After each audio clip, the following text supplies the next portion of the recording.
He's a 10, but he's very stingy.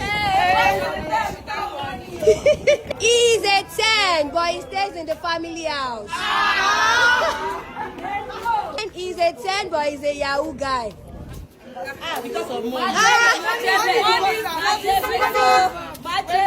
He's a 10, but he's a 1 minute guy. He's a 10, but he's a mommy's boy. You guys don't want mommy's boy. He's a 10, but he's not caring. He's a 10, but he smokes. He's a 10, but he stays in the family house. He is a 10, but he's very short. It's okay.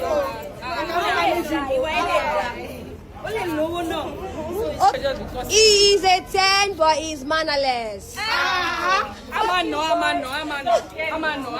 He's a 10, but he's not fine. He is a 10, but he has mouth odor. No, we can correct it. We can correct it when there's money. You are even ready. We are ready. Okay, let's see if you are ready.